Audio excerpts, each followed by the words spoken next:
Halo semua, perkenalkan nama saya Gabrielo Etanel Gunawan Pranaloto. Saya berasal dari SMA Pangudi Luhur 2 Savasius. Saya berasal dari kelas 12 MIPA 1 nomor absen 12. Di sini saya akan mempresentasikan hasil dari panggilan profesi saya.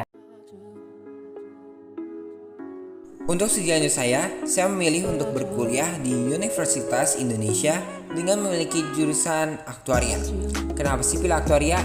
Menurut saya aktuaria ini adalah jurusan yang menjanjikan tapi dikit orang yang tahu. Mau tahu kenapa? Ayo kita simak selanjutnya. Aku pilih aktuaria atau why I pick aktuaria? Sebenarnya aku nggak harus sih pilih aktuaria, tapi aku punya hal-hal yang membuat aku tertarik untuk masuk aktuaria ini. Oke, sebelum kita menjelaskan alasan dari aku ingin masuk aktuaria ini, aku akan menjelaskan dulu tentang jurusan aktuaria. Jurusan aktuaria ini adalah jurusan yang mempelajari mengenai analisis resiko keuangan di masa yang akan datang. Jadi jurusan itu pokoknya menganalisis lah. Jadi kalian harus menganalisis resiko keuangan di suatu perusahaan atau suatu asuransi agar perusahaan tersebut kita bisa lihat nih, kita bisa pantau apakah bisa terjadi kebangkrutan pada suatu perusahaan atau asuransi tersebut. Oke, selanjutnya kita akan langsung masuk ke dalam reason that why I pick aktuaria. Untuk yang pertama ini adalah peluang kerja yang terbuka lebar dan diminum aja ya, peminatnya dikit loh. Kenapa sih bisa peminatnya dikit? Karena orang-orang tuh belum tahu manfaat dari pekerjaan ini. Misalnya kayak dari jurusan ini tuh apa, dan kayak belum banyak orang tahu bahwa aktuaris itu sangat diperlukan untuk di masa depan, karena sedikit banget orang yang memilih aktuaria ini. Dan maka dari itu peluang kerjanya terbuka lebar karena sedikit orang yang berminat menjadi profesi ini.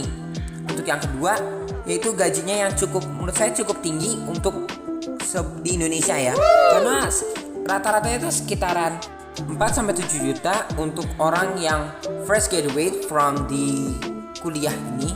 Dan juga kalau kalian ingin lebih lanjut mendalami aktuaria, ada ujian-ujian yang dapat membuat kalian naik tingkat jadi profesional. Nah, untuk di tingkat profesional ini biasanya gajinya itu sekitar 10-30 juta. Nah, lumayan banget kan tuh. 10-30 juta, siapa sih nggak mau? Nah, itu per bulan loh. Dan yang ketiga, kalian bisa loh bekerja di perusahaan besar, karena seperti tadi aku udah bilang tadi, peluang kerjanya itu terbuka lebar. Pasti di antara itu ada perusahaan-perusahaan besar. Contohnya aja perusahaan yang membutuhkan aktuaris ini, yaitu adalah perusahaan asuransi. Karena di Indonesia ini ada hukumnya. Jadi setiap perusahaan harus memiliki minimal 1 aktuaris. Kayak bayangin aja perusahaan di Indonesia ini kan cukup banyak ya, dan aktuarisnya tuh cukup sedikit. Kayak pasti peluang kerjanya terbuka lebar banget kan, apalagi dengan gaji yang tinggi, siapa sih yang gak tertarik? Oke, selanjutnya aku akan lebih membahas lagi tentang aktuaria ini, dan juga mungkin akan sedikit ada sharing-sharing mengenai apa sih yang harus aku lakukan di masa depan untuk bisa masuk aktuaria ini. Oke, pada bagian ini aku akan lebih membahas tentang perbandingan, yaitu perbandingan tentang jumlah aktuaris Indonesia dan jumlah yang dibutuhkan. Tidak banyak orang yang tahu loh bahwa aktuaris Indonesia tuh hanya 536 orang. Sangat mencengangkan bukan? Hal itu sangat jauh dari yang Indonesia butuhkan, yaitu sekitar 3.000 orang. Wow. Nah, tapi untuk menjadi aktuaris tidak mudah loh. Untuk menjadi aktuaris harus mendapatkan kualifikasi dan menjadi anggota PAI. Seorang aktuaris minimal telah lulus 7 ujian level ASAI. Seperti yang tadi aku udah bilang, untuk menjadi profesional harus melewati ujian-ujian. Nah, 7 ujian level ASAI ini atau Associated of Actuaries of Indonesia yang dapat menjadi profesional. Yang kedua ini, jumlah aktuaris yang masih kurang mungkin terjadi karena tidak banyak orang yang tertarik dalam profesi ini yang membutuhkan penguasaan terhadap ilmu matematika, ekonomi, dan berbagai soft skill penunjang lainnya. Nah, aku belum ngasih tahu nih, kalau di aktuaria ini, aktuaria ini adalah campuran dari beberapa mata pelajaran yang ada mungkin di SMA. Seperti matematika, ekonomi, akuntansi juga bahkan ada di sini, dan juga IT juga ada di sini. Karena aktuaria ini membutuhkan Semua elemen yang tadi aku udah bilang, ilmu yang tadi itu sangat dipakai untuk menganalisis masalah keuangan dari suatu perusahaan atau suatu asuransi. Nah, jadi kalau kalian yang mungkin kurang tertarik sama matematika atau kurang tertarik sama akuntansi, ini kurang sih. Oke, selanjutnya kita akan membahas mengenai kemampuan-kemampuan yang diperlukan dalam jurusan aktuaria ini dan relevan banget nih terhadap skill aku. Jadi setelah aku meriset-riset sendiri nih, aku menemukan aku punya 3 kemampuan yang dapat dijadikan sebagai skill-skill aku atau kemampuan-kemampuan yang dapat berguna dalam aku kuliah nanti. Yang pertama, melatih berpikir kritis.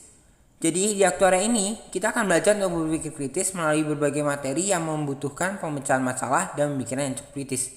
Dan menurut aku juga berpikir kritis sih dalam sekolah.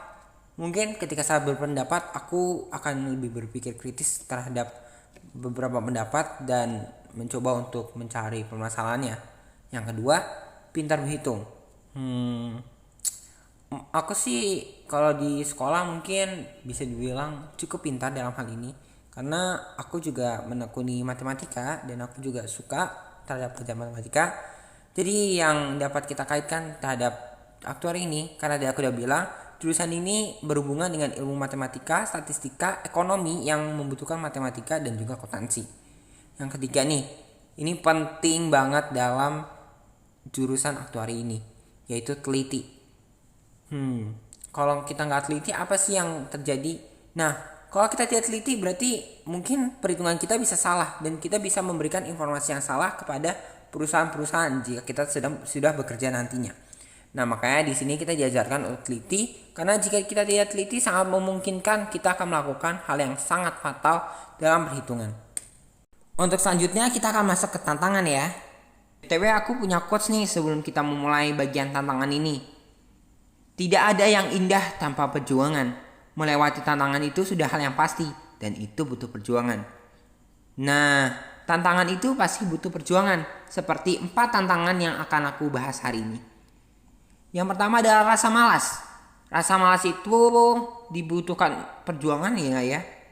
Betul banget. Karena apa?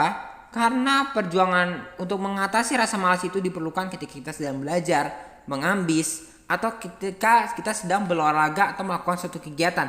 Jika kita malas, pasti kita tidak ingin melakukan kegiatan tersebut. Yang kedua, kurang teliti. Kalau aku yang merasakan ya, aku tuh pengen banget cepet-cepet selesai ketika mengerjakan suatu pekerjaan. Mulai dari mengerjakan PR, mulai dari mengerjakan ulangan atau melakukan suatu kegiatan. Dan itu kadang-kadang aku melakukan cepat-cepat tanpa memperhatikan detail-detail yang diperlukan sebenarnya. Nah, dengan kurang teliti ini mungkin akan membuat kalian mendapatkan banyak kritikan atau banyak hujatan gitu. Yang ketiga, menunda-nunda suatu pekerjaan. Dengan menunda-nunda suatu pekerjaan, kita juga anggap aja ya, aku pengen ngambil UTBK dan aku nunda-nunda untuk belajar. Bukannya aku hanya ketinggalan. Maka dari itu aku harus berusaha untuk tidak menunda-nunda pekerjaan. Karena semakin banyak yang ditunda, semakin banyak yang ditumpuk. Ketika akhirnya kita harus mengerjakan itu, kita keteteran.